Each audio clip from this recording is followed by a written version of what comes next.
கொடைக்கானலில் நீண்ட நாட்களுக்கு பிறகு மலை முகடுகளிடையில் தவழ்ந்து சென்ற ரம்மியமாக வெண்பனி கூட்டங்களை சுற்றுலா பயணிகள் ஆர்வத்துடன் கண்டு ரசித்தனர்.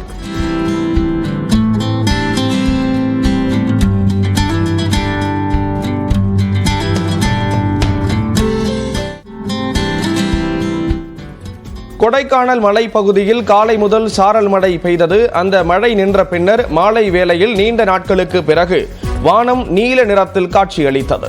மேலும் கோக்கர்ஸ்வாக் சுற்றுலா தலத்தில் மலை முகடுகளின் இடையில் வெண்பனி போல் மேகமூட்டங்கள் தவழ்ந்து சென்றன.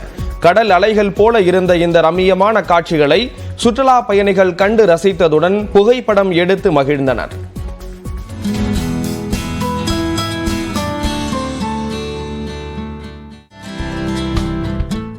இதனிடையே நீலகிரி மாவட்டம் கூடலூர் அருகே உள்ள தேவாலா பகுதியிலிருந்து பந்தலூர் செல்லும் சாலையில் கடும் பனிமூட்டம் காணப்பட்டது. எதிரே வரும் வாகனங்கள் தெரியாத நிலை இருந்ததால் வாகனங்கள் முகப்பு விளக்குகளை எரியவிட்டபடி சென்றன.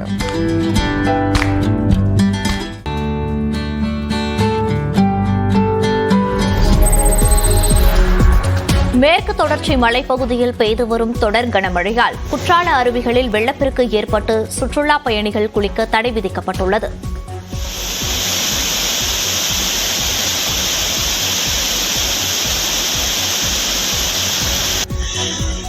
மேற்கு தொடர்ச்சி மலைப்பகுதியில் நேற்று காலை முதல் கனமழை பெய்து வந்தது. இதனால் குற்றால மெயின் அருவி, ஐந்தருவி, சிற்றருவி, புலியருவி, பழைய குற்றாலம் என அனைத்து அருவிகளிலும் நீர்வரத்து அதிகரித்தது.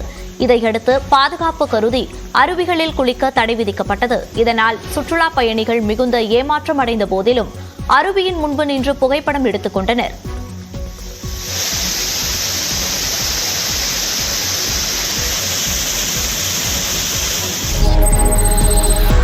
கன்னியாகுமரி மாவட்டம் திருப்பரப்பு அருவியில் குளிக்க 6வது நாளாக தடை விதிக்கப்பட்டிருந்தது. நீர்பிடிப்பு பகுதிகளில் பெய்யும் கனமழையால் திருப்பரப்பு அருவி மற்றும் கோதையாற்றில் வெள்ளப்பெருக்கு ஏற்பட்டுள்ளது.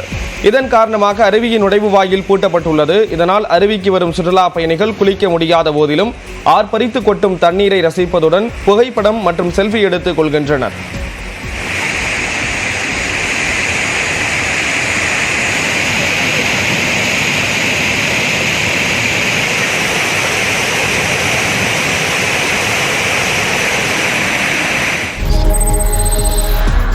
கள்ளக்குறிச்சி மாவட்டம் கல்வராயன் மலையில் பெய்யும் தொடர் மழையால் பெரியார் நீர்வீழ்ச்சியில் தண்ணீர் ஆர்ப்பரித்து கொட்டுகிறது. இதனால் பொதுமக்களும் சுற்றுலா பயணிகளும் குளிக்க தடை விதிக்கப்பட்டுள்ளது. இருப்பினும் கல்வராயன் மலைக்கு வந்து செல்லக்கூடிய சுற்றுலா பயணிகள் பெரியார் நீர்வீழ்ச்சியில் ஆர்ப்பரித்து கொட்டும் தண்ணீரின் அழகை கண்டு ரசித்து சாலையோரம் நின்று குடும்பத்தோடு புகைப்படம் எடுத்து செல்கின்றனர். நீலகிரி மாவட்ட கோடை விழாவின் இறுதி நிகழ்ச்சியாக குன்னூர் சிம்ஸ் பூங்காவில் தொடங்கிய 64வது பழ கண்காட்சியை முதல் நாளில் சுமார் 4000 பேர் கண்டு ரசித்தனர். 5.5 டன் பழங்களை கொண்டு பல்வேறு உருவங்களுடன் பழ கண்காட்சி உருவாக்கப்பட்டுள்ளது. குறிப்பாக 1.75 டன் கருப்பு திராட்சை பழங்களை கொண்டு கிங்காங் உருவம் 6 அடி அகலம் 15 அடி உயரத்தில் உருவாக்கப்பட்டுள்ளது. கோ ஆர்கானிக் சேவ் எர்த் என்ற வாசகம் எலுமிச்சை, ஆரஞ்சு பழங்களை கொண்டு உருவாக்கப்பட்டுள்ளது. நாளை வரை நடக்கும் பழ கண்காட்சிக்காக டம்பிள் டக், மினியன், டைனோசர், நத்தை போன்ற உருவங்கள் சுமார் 1.5 டன் பழங்களால் உருவாக்கப்பட்டுள்ளன. ஃப்ரூட்ஸ் வச்சு நிறைய எக்ஸிபிஷன்ஸ் மாதிரி நிறைய வச்சுருக்காங்க. ஃப்ரூட்ஸ் எல்லாம் ரொம்ப அழகாக இருக்குது. டைனோசர் வச்சுருக்காங்க, மிக்கி மவுஸ் எல்லாம் நிறைய இருக்குது. நாங்கள் நல்லா என்ஜாய் பண்ணோம். என்ன ஒன்று கொஞ்சம் கிளைமேட் தான் கொஞ்சம் இதுவாக இருக்கிறதுனால கொஞ்சம் கஷ்டமாக இருக்குது. மற்றபடி ஜாலியாக என்ஜாய் பண்ணோம். இங்கே வந்து கிளைமேட் ரொம்ப கூலிங்காக இருக்குது. சென்னையோட கம்பேர் பண்ணும்போது ரொம்ப நல்லா இருக்குது. அதுவும் இல்லாமல் இது வந்து ஃபர்ஸ்ட் டைம் புதுசாக இருக்குங்க. எல்லாருக்கும் ஃப்ளவர்ஸு, ஃப்ரூட்ஸ் வச்சு வந்து நிறைய அனிமல்ஸாக பண்ணியிருக்காங்க. அதனால் பார்க்க ரொம்ப வித்தியாசமாக இருக்குது. சென்னையில் இந்த மாதிரிலாம் இல்லை. ரொம்ப கலர்ஃபுல்லாக இருக்குது இந்த இடமே. நல்ல ஒரு ஃபோட்டோ ஸ்பாட் மாதிரி இருக்குது. ஃபேமிலிஸ் நிறைய பேர் வந்து என்ஜாய் பண்ணுற ஸ்பாட்டாக இருக்குது.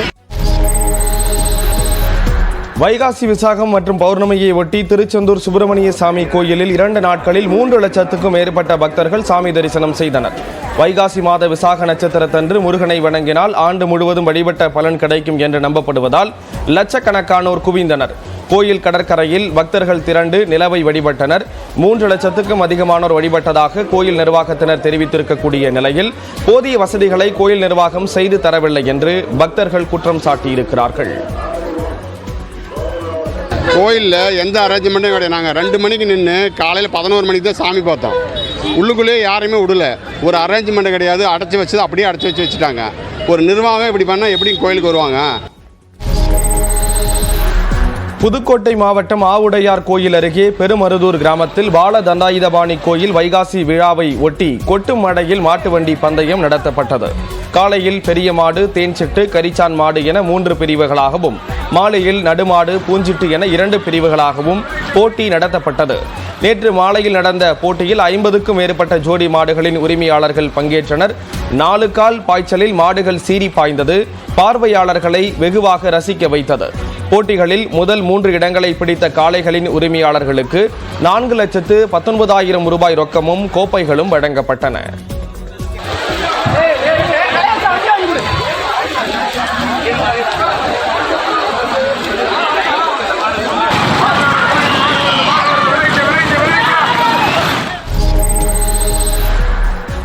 உலக புகழ்பெற்ற திருவாரூர் தியாகராஜர் கோயிலில் தெப்பத் திருவிழாவின் நிறைவு நாளில் ஆயிரக்கணக்கான பக்தர்கள் சாமி தரிசனம் செய்தனர்.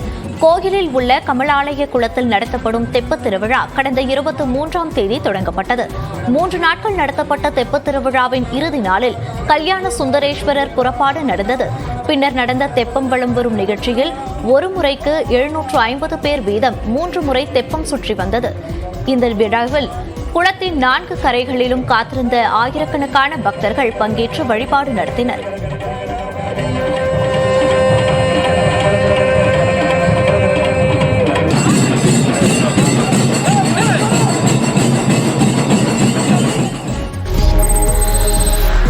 மயிலாடுதுறை மாவட்டம் தர்மபுர ஆதீன மடத்தில் உள்ள ஞானபுரீஸ்வரர் கோயில் பெருவிழாவை ஒட்டி சகோபுர தரிசன நிகழ்ச்சி நடந்தது.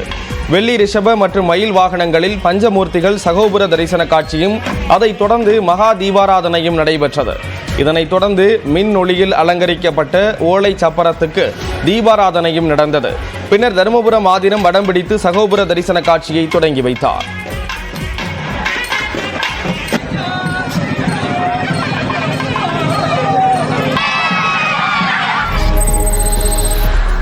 சிவகங்கை மாவட்டம் திருப்பத்தூர் அருகே வையாபுரி கிராமத்தில் கனமழையால் குடியிருப்புகளுக்குள் மழைநீர் புகுந்து மக்கள் அவதிக்கு ஆளாகினர். குறிப்பாக அடுப்பு, சமையல் பாத்திரங்கள் வெள்ளத்தில் அடித்து செல்லப்பட்டதால் சாப்பிடக்கூட முடியாத நிலை ஏற்பட்டதாக அப்பகுதி மக்கள் கண்ணீர் சிந்தினர். கடந்த 2 மாதங்களுக்கு முன்பு பாலத்திற்காக தோண்டப்பட்ட மணல்களை கால்வாய்களில் குவித்ததால் நீர் செல்ல வழியின்றி குடியிருப்புகளுக்குள் மழைநீர் புகுந்ததாக கிராம மக்கள் குற்றம் சாட்டியுள்ளனர். எதையுமே பண்ண முடியல.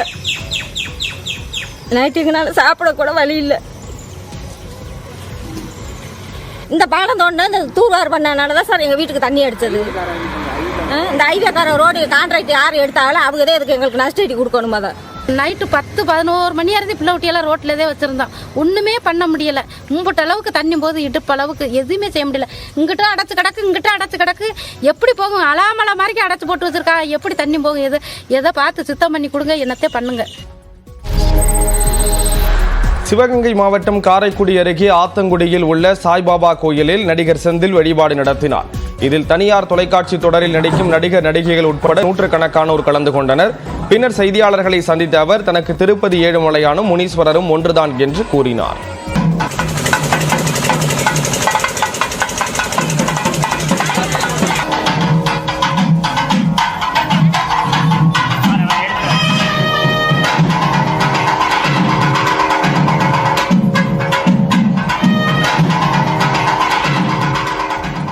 வந்து அவர் அம்மாவுக்கு ஒரு சாய்பாபா கட்டிருக்காரு. ஆமா, அதே மாதிரி ஒரு சாய்பாபா எல்லாரும் கெட்டுட்டோம். அது இந்து கோயில் எங்க இருந்தாலும் நல்லா இருக்கணும். ஈரோட்டில் 12 அரசு பேருந்துகள் உட்பட 17 பேருந்துகளுக்கு போக்குவரத்து காவல்துறையினர் அபராதம் விதித்தனர். ஈரோடு பேருந்து நிலையம் எதிரே போக்குவரத்து காவலர்கள் வாகன சோதனையில் ஈடுபட்டனர். அப்போது அனுமதிக்கப்பட்ட நேரத்தை தாண்டி ஒரு வழி பாதை வழியாக வந்த 17 பேருந்துகளுக்கு தலா 500 ரூபாய் அபராதம் விதிக்கப்பட்டது. இதேபோல் நெல்லையிலிருந்து நாகர்கோவில் நோக்கி சென்ற 3 பேருந்துகளின் ஓட்டுநர்கள் சீட் பெல்ட் அணியவில்லை என தலா 500 ரூபாய் அபராதம் விதிக்கப்பட்டது. உளுந்தூர்பேட்டையில் சுங்கச்சாவடி பகுதியில் போக்குவரத்து விதிகளை மீறி சென்ற 5 அரசு பேருந்துகளுக்கு தலா 500 ரூபாய் வீதம் அபராதம் விதித்தனர்.